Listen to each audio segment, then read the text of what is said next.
Tes. Baik, terima kasih teman-teman wartawan semuanya. Hari ini DPR Pradi ingin menyampaikan banyak hal perkembangan kasus Vina. Di sini sudah kami bersama-sama dengan seseorang yang luar biasa, bukan pengacara, tapi bekerja melebihi daripada pengacara ini, Kang Deddy ini. Terima kasih nih Kang Deddy, luar biasa nih Kang Deddy ya.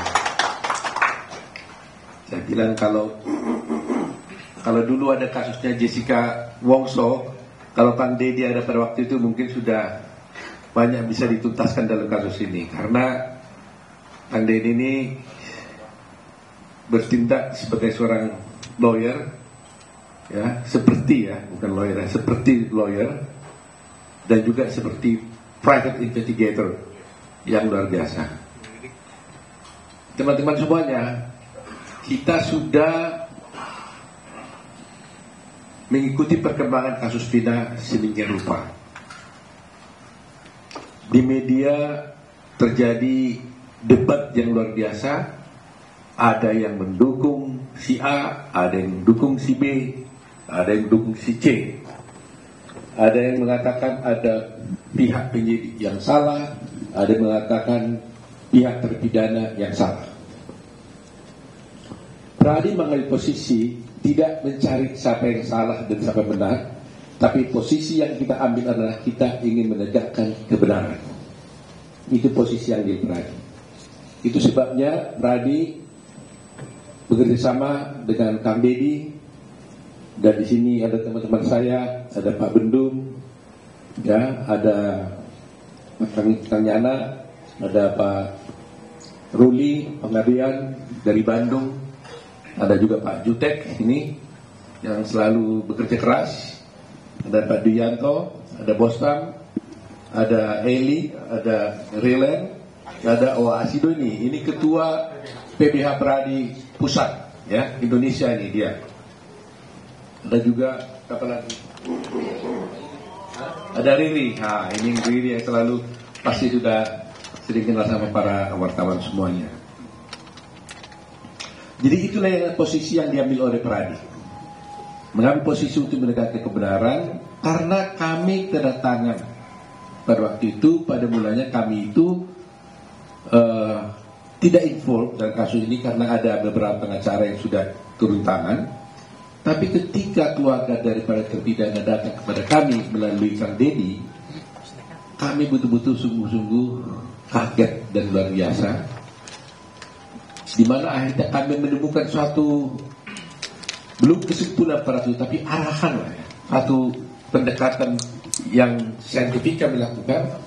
Kami punya keyakinan berdasarkan bukti-bukti yang disajikan kepada kami bahwa ternyata ada bahwa sebenarnya terpidana ini tidak layak dihukum. Kami tidak meyakini bahwa mereka itu bersalah dengan beberapa fakta hukum yang sudah ada. Dan sebelumnya teman-teman juga sudah melihat bahwa kasus ini berkembang dan ada dan menjadi sampai ke pengadilan dan sampai orang ini dihukum. Itu bermula dari kesaksian dari 3 orang, yaitu namanya satu Aib, kedua adalah Liga Abar, ketiga adalah Dede. 3 orang inilah yang memulai cerita ini. Kalau 3 orang ini tidak bercerita dan membuat kesaksian, nggak ada kasus ini. Kasus pembunuhan itu tidak akan ada. Ini dulu. Tanpa adanya cerita dari kasus yang tinggal 3 orang ini, tidak ada benang merahnya, tidak ada bukti-bukti, dan tidak ada cerita tentang adanya pembunuhan daripada almarhum Eki dan Vina. 3 orang ini kan bercerita tentang semua adanya pelemparan, pengejaran, adanya bambu dan sebagainya, termasuk adanya samurai, batu yang dilempar dan sebagainya. Nah, Kita sudah tahu dari 3 orang ini, Liga Akbar sudah mencabut keterangannya dan menyatakan sebenarnya cerita itu tidak benar. Gitu ya? Betul. Hari ini kita mendapatkan bukti yang luar biasa melalui Kang Dedi. Keluarga dari Dede menghubungi Kang Dedi. Kita kedatangan di sini yaitu Dede.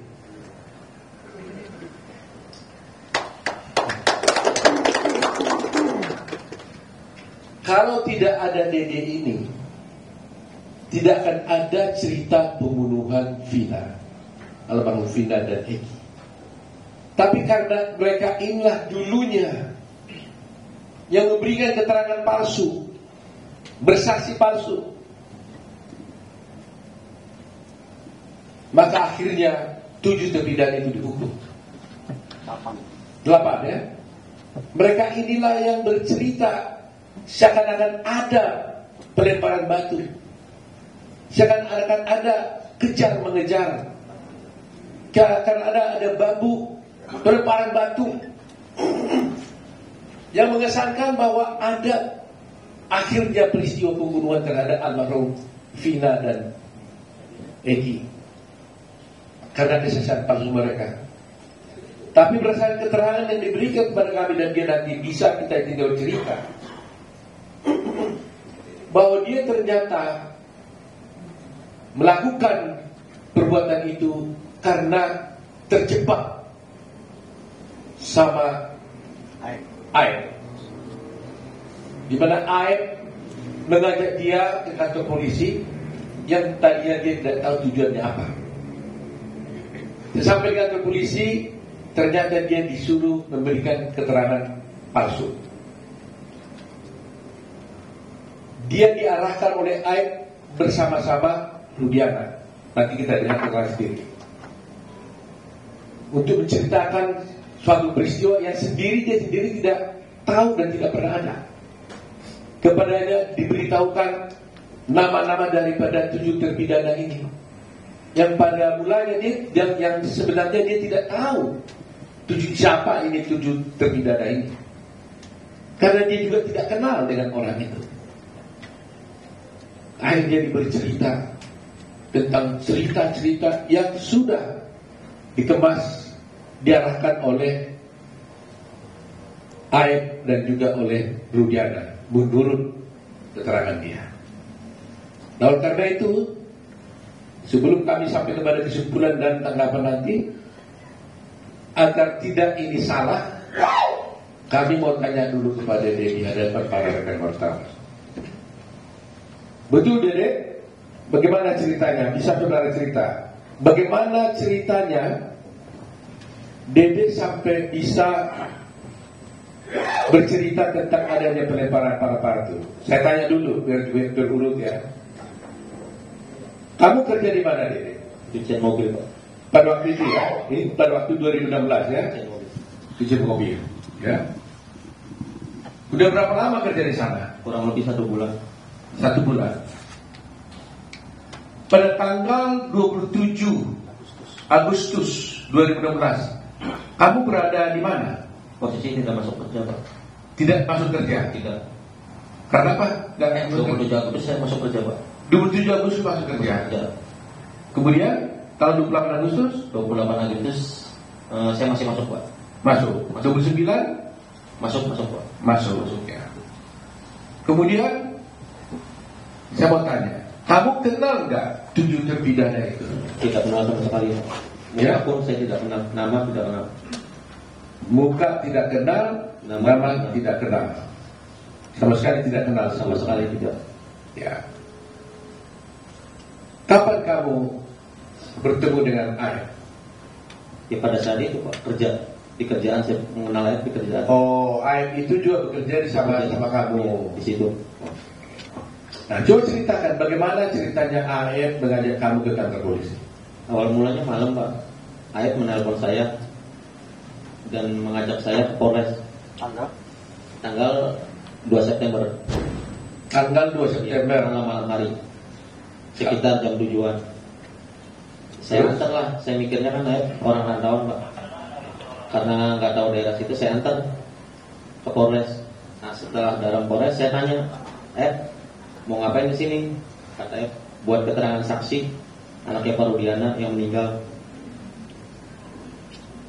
Nah setelah itu saya tanya, emang mau ngapain kan? Kita tidak tahu peristiwa itu. Nah udah katanya nanti saya arahin, saya ikutin kalau kata saya kan. Dia bilang itu. Nah terus Pak Rudiana datang lah. Saya tanya ke Pak Rudiana juga, Pak Rudiana mau ngapain? Buat keterangan apa? Saksi anak saya yang meninggal kan. Nah disitulah diceritakan saya nongkrong di warung. Kalau warung itu bener Pak, warung malam hanya membeli rokok.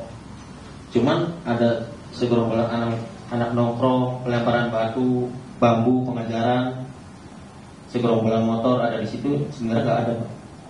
Sudah diceritakan sebelum masuk BAP itu sudah diceritakan. Jadi sebelum kamu bertemu dengan Rudiana, kamu kan diajak oleh Rudiana telepon katanya kan? Bukan saya ditelepon Pak. Saya ditelepon dengan Aep Pak. Ditelepon oleh Aep. Kamu diajak ke kantor polisi. Iya. Waktu kamu diajak ke kantor polisi, kamu tahu tujuannya itu apa?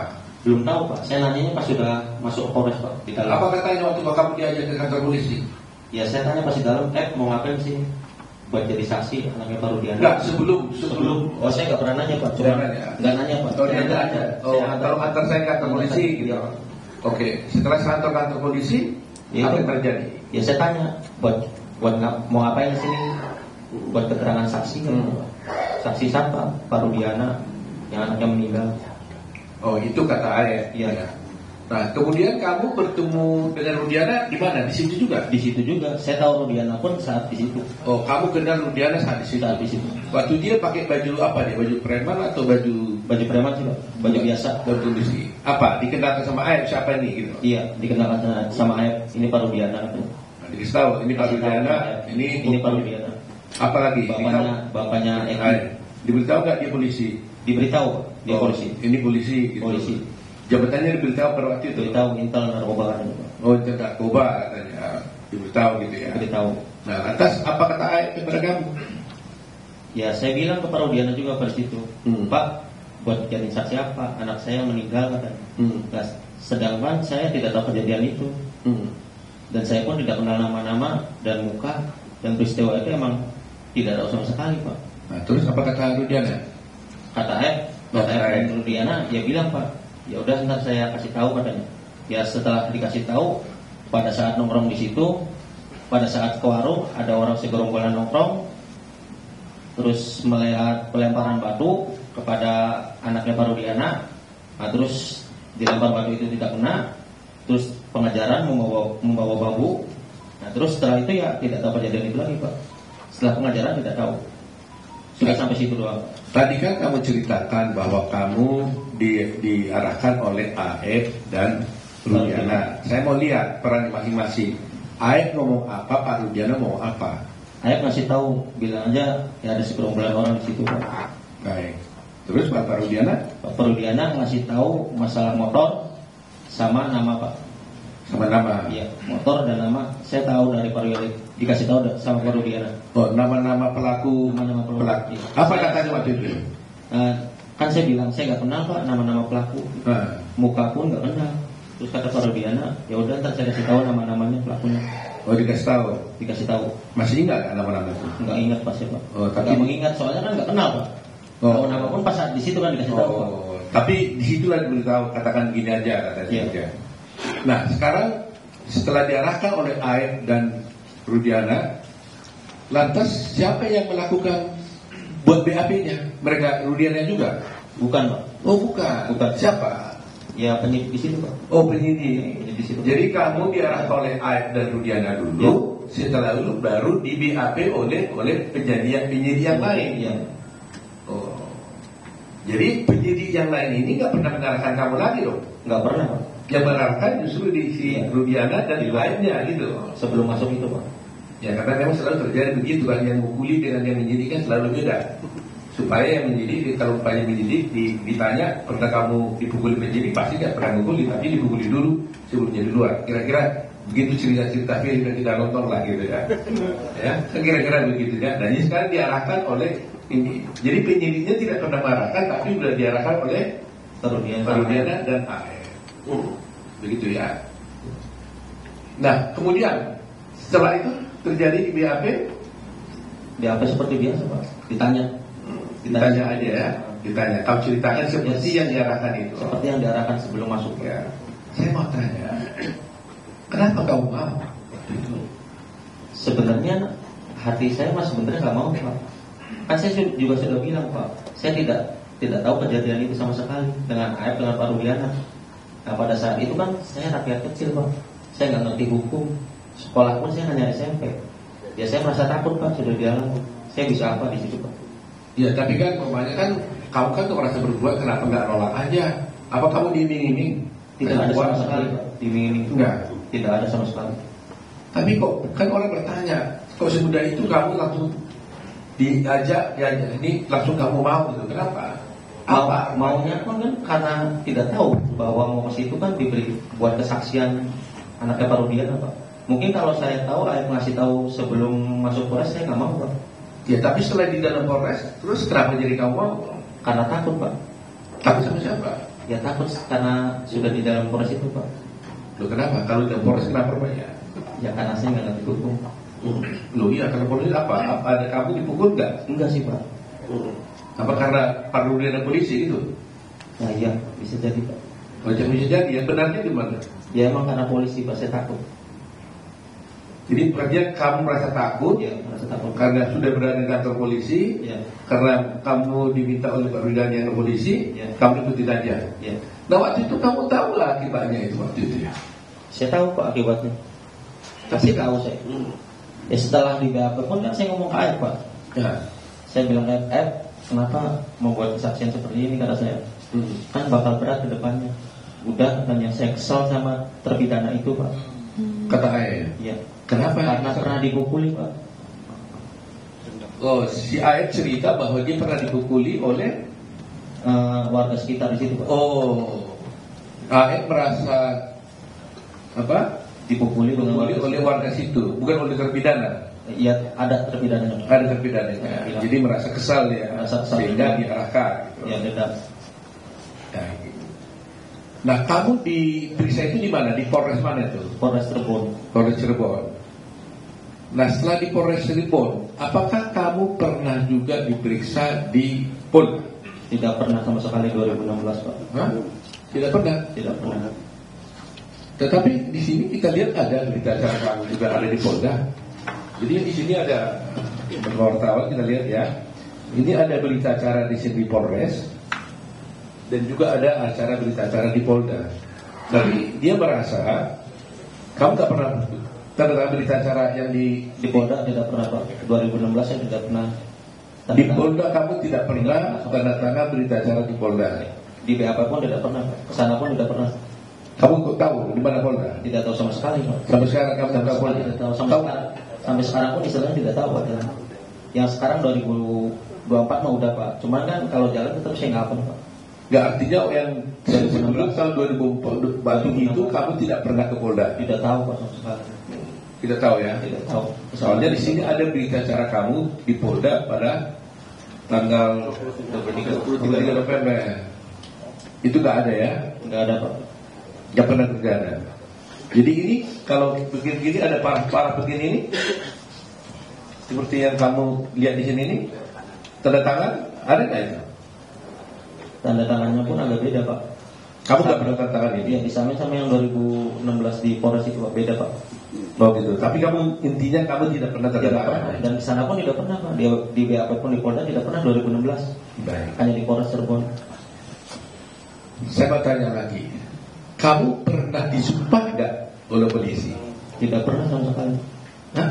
Tidak pernah. Tidak pernah. Kemudian kamu setelah kejadian ini, kamu pernah hadir di pengadilan tidak untuk bersaksi? Tidak pernah sama sekali. Kamu tidak pernah datang di pengadilan dan tidak pernah menjadi saksi di pengadilan pada waktu itu? Tidak sama sekali. Kalau menurut keterangan Pak Jutek gimana tuh? Dia belum keputusan pengadilan, dia Benar ada kata-kata di situ bahwa dia ada memberikan keterangan di bawah sumpah. Iya, di dalam putusan. Dalam putusannya. Jadi di dalam putusan, kebetulan Pak Jutek yang lihat ada, bagaimana Pak Jutek jelaskan?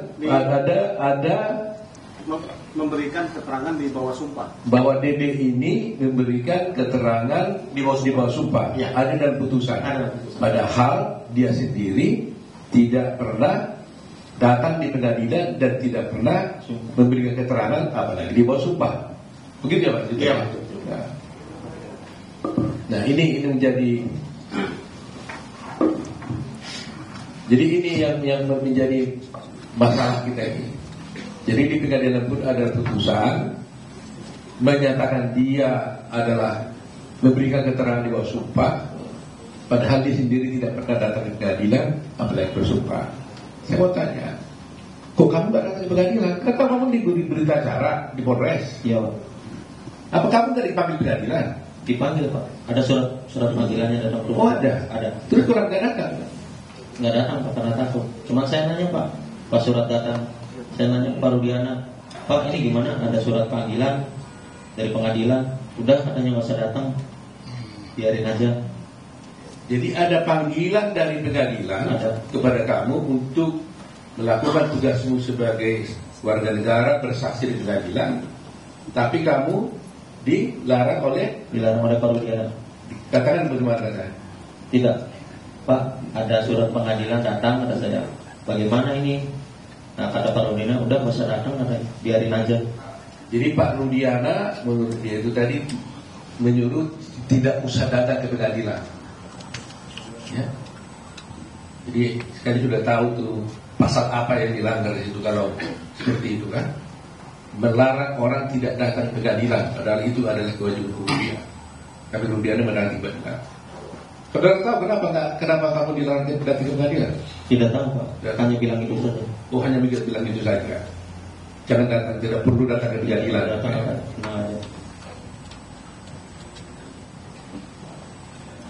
Pertanyaan saya terakhir ini, Dede. Bisa kasih dia kasih buka. Kenapa kamu tiba-tiba sekarang mau datang ke sini? Karena saya mikir merasa bersalah Pak. Ya selama 8 tahun pun sebenarnya saya mau jujur Pak, mau mengungkap ini sebenarnya Pak. Cuman saya bingung Pak, mau mengungkap ke siapa Pak? Pendamping pun saya nggak punya. Sebenarnya selama 8 tahun saya merasa bersalah Pak. Bayangin Pak, saya hidup enak di sini Pak, bisa kerja, bisa nikah istilahnya Pak, sama anak istri bisa bahagia. Sedangkan dia di penjara seumur hidup Pak. Saya merasa berdosa selama 8 tahun, merasa Pak. Nah saya putuskan kemarin Pak, seminggu sebelum saya bertemu Kang Deddy, saya putuskan benar-benar Pak. Setekad saya harus bulat, saya harus menerima resikonya, apapun resikonya, entah ada hukuman buat saya terima Pak. Siapa yang menghubungi kamu datangnya ke Pak Deddy? Inisiatif kamu sendiri atau gimana? Inisiatif saya sendiri Pak, tapi rundingan sama keluarga Pak. Teteh dulu. Oh jadi setelah lihat viral-viral begini, kamu rundingan sama keluarga? Rundingan sama keluarga. Apa? Gimana rundingannya? Ya, Teteh Pak, sebelum 3 sebulan setengah viral itu Pak, Teteh pernah bilang Pak, Dek, apa datang aja ke Pak Deddy? Kata saya bilang, nanti aja lah, karena saya belum siap Pak, masih takut dan bingung kehilangan pekerjaan Pak. Nah terus setelah dorong keluarga dorong terus, nah seminggu sebelum ke Pak Deddy, nah, tekad saya bulatin, fisik saya kuatin. Saya bilang malam itu juga jam 11, saya bilang udah kontak Pak Deddy di Instagram, cuman tidak direspon Pak. Baru saya ke TikTok Ferry, Terus? ke TikTok Ferry, Teteh tuh suruh ke TikTok Ferry, terus direspon, alhamdulillah Pak. Jadi teman-teman wartawan sudah lihat di sini, yang menghubungi Kang Deddy ini adalah dia. Kita tidak mencari-cari, tidak menemukan Deddy. Deddy sendiri yang berunding dengan keluarganya merasa bersalah dan akhirnya datang menemui Kang Deddy. Dan Kang Deddy membawa ke sini.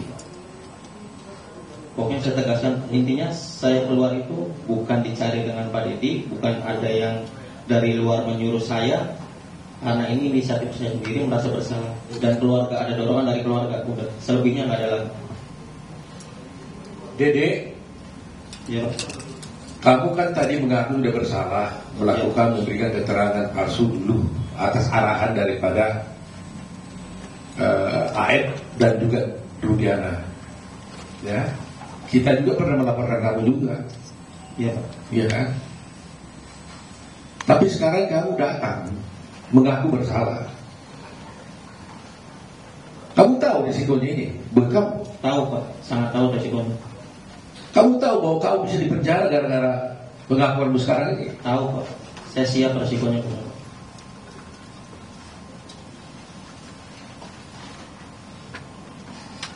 7 orang ini di dalam penjara gara-gara kamu. Iya Pak. Kamu bersedia nggak masuk penjara supaya 7 orang ini keluar? Sangat bersedia Pak. Yang penting intinya di perbedaan itu saya mau keluar Pak, bebas. Seperti kehidupan saya kemarin Pak. Karena saya merasa bersalah. Meskipun kamu masuk penjara, Siap Pak. Meskipun saya masuk penjara menggantikan 7 perdana itu saya siap Pak. jadi kau siap 7 orang keluar, kamu masuk penjara Siap Pak. karena kau merasa bahwa mereka masuk penjara gara-gara kamu. Bukan saya Pak.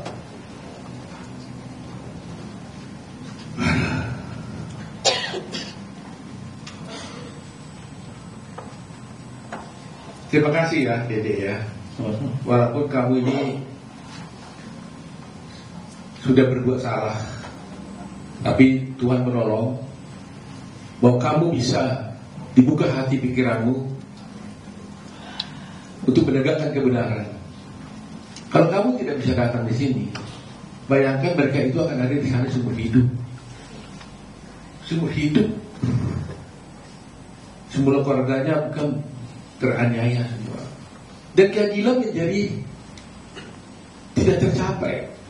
Republik menjadi hancur. Tapi dengan keberanianmu ini, meskipun kau bersalah, ya saya harap di dalam hukum sebenarnya Dede, saya bisa jelaskan sedikit. Belum tentu juga kau bisa harus dihukum, walaupun kau bersalah. Karena di dalam hukum itu Dede, ada juga namanya alasan pemaaf,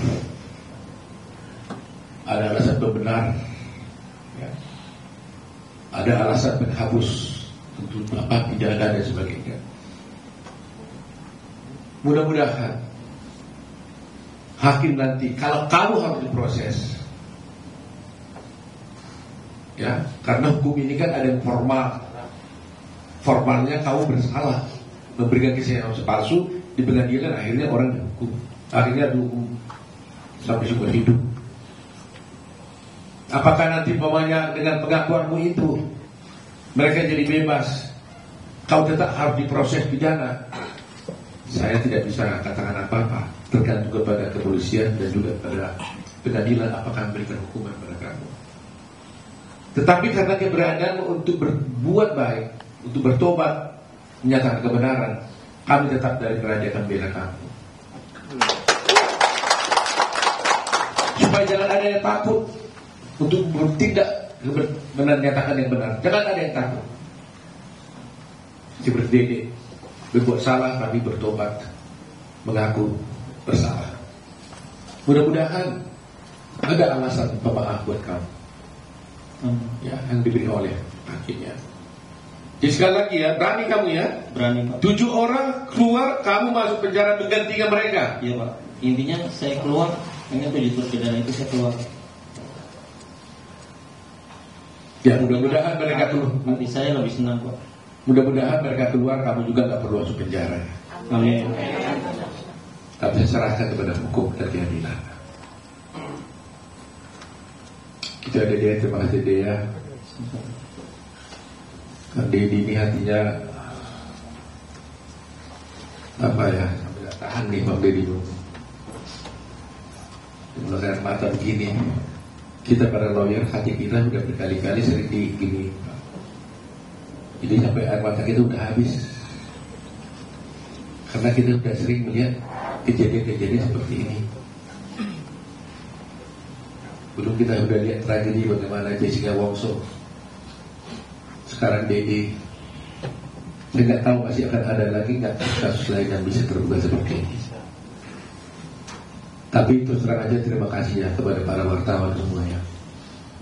Terus terang aja kalau ada wartawan, media massa, televisi yang mau dengan sepenuh hati mengikuti dan membuka kasus ini nggak terbongkar. Jasamu luar biasa. Jasa para media, televisi, baik Instagram, siapapun lah, medsos, netizen di Indonesia ini. Saya atas nama Pradi, atas nama Advokat Indonesia, atas nama keadilan, berterima kasih sebesar-besarnya. Ini belum tuntas memang, tapi dengan adanya kedatangan Dede ini ada di gambar juga, mudah-mudahan menjadi keberanian mereka. Dan sebagai bukti, Dede ini juga sudah datang memberikan keterangannya itu di hadapan notaris. Dia tertandatangan di hadapan notaris. Semua keterangan dia itu tadi itu.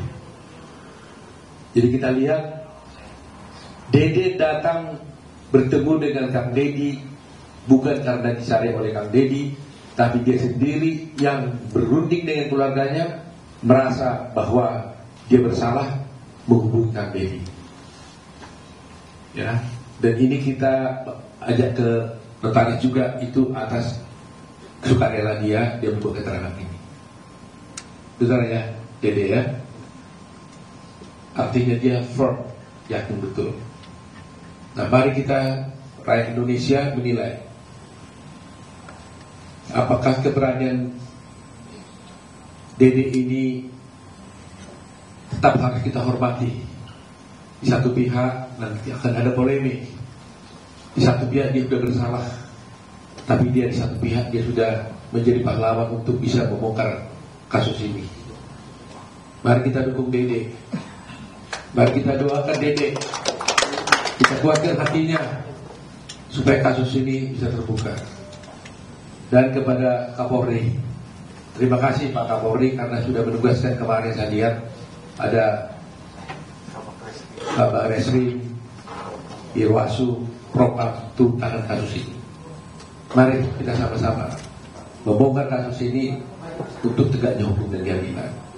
Kalau toh ada di sini katakan Dede ini bahwa itulah dari polisi, bukan kepolisian secara institusi, ini adalah oknum. Oknum. Jangan gara-gara satu oknum tercoreng nama institusi. Jadi kita harus berani ya membuka kasus ini. Jangan gara-gara sedikit nilai rusak suci sebelanga. Jangan gara-gara satu oknum yang berbuat menjadi rusak institusi kepolisian. Kami butuh polisi, Pak. Kalau tanpa polisi nggak mungkin ada keamanan di negeri ini. Kami tetap ingin menjaga baik kepolisian. Oleh karena itu apapun kami siap bekerja sama dengan pihak kepolisian seperti yang dilakukan oleh Kang Dedi ini. Dan terus terang Pak, teman-teman semua, para netizen di seluruh Indonesia, menjadi pertanyaan sekarang, kalaulah seperti dikatakan oleh Kang Dedi, si Dedi tadi itu benar, itu hanya rekayasa. Menjadi pertanyaan kita sekarang, apa motifnya dibuat seperti ini? Apa motifnya harus dibuat cerita seperti ini supaya 7 orang ini jadi terdakwa, dihukum seumur hidup? Toh mereka bukan jenderal, bukan orang kaya, bukan politisi. Mereka bekerja hanya kuli bangunan. Apa motifnya? Ini juga mestinya diungkap. Apa motifnya? Kenapa harus seperti itu? Mengarang cerita, mengorbankan banyak orang, membuat negeri kita geger begini luar biasa. Apa motifnya? Nah itu mungkin tugas kepolisian nanti yang bisa mengungkapkannya. Jadi itulah mungkin keterangan kami, mungkin kalau ada Kang Dedi sampai di sana.